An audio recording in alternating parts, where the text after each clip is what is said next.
ఆంధ్ర ఆక్టోపస్గా పేరు పొందిన లగడపాటి రాజగోపాల్ తెలంగాణ ఎన్నికలపై ఆసక్తికర వ్యాఖ్యలు చేశారు.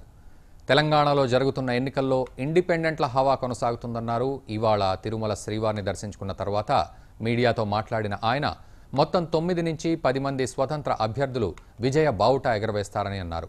వారి పేర్లను రోజుకు 2 చొప్పున వెల్లడిస్తానని తెలిపారు. ఇక ఇదే అంశానికి సంబంధించి మరిన్ని అప్డేట్స్ మా ప్రతినిధి గిరి అందిస్తారు. గిరి, చెప్పండి, ఇటు లగడపాటి రాజగోపాల్ ఇటు తెలంగాణ ఎలక్షన్స్ లో ఇండిపెండెంట్ల హవా కొనసాగుతుంది అంటూ కూడా ఆసక్తికర వ్యాఖ్యలు చేశారు. పూర్తి అప్డేట్స్.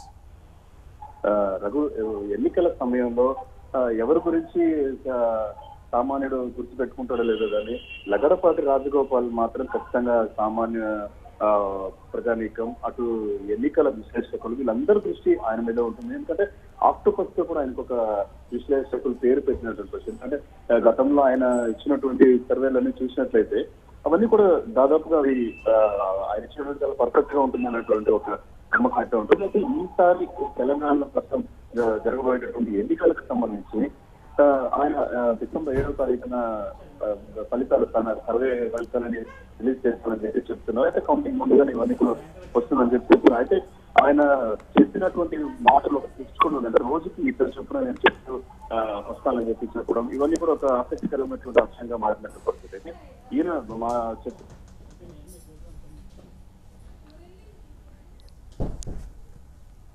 థ్యాంక్ యూ గిరి.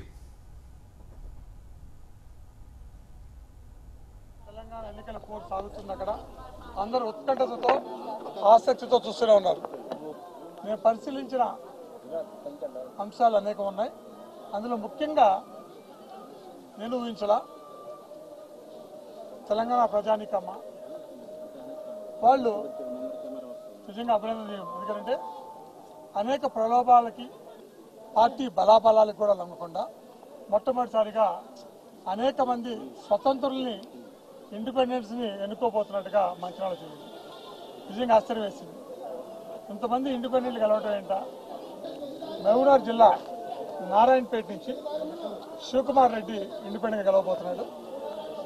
అలాగే ఆదిలాబాద్ బోత్ ఎస్టీ నియోజకవర్గం అక్కడి నుంచి ఇండిపెండెంట్గా జాదవ్ అనిల్ కుమార్ గెలవబోతున్నారు. ఇలా ఇంకా అనేక మంది ఇండిపెండెంట్లు తెలంగాణలో గెలుస్తున్నారు. ఎందుకంటే కాకపోతే రాజకీయ పార్టీల గురించి మాట్లాడటం బాగుండదు. నేను ఏ రాజకీయ పార్టీలో లేను, ఏ రాజకీయాల గురించి మాట్లాడుతున్నాను. కాబట్టి ఇండిపెండెంట్ అంటే వాళ్ళు రెబల్స్, నేను రెబలే. సో రెబల్స్ కాబట్టి నాకు ఆనందంగా ఉంది. తెలంగాణ ప్రజానీకం ఈ విధంగా రెబల్స్ని ఇండిపెండెంట్ గెలిపించడం, ప్రలోభాలు లొంగకుండా చేయడం నిజంగా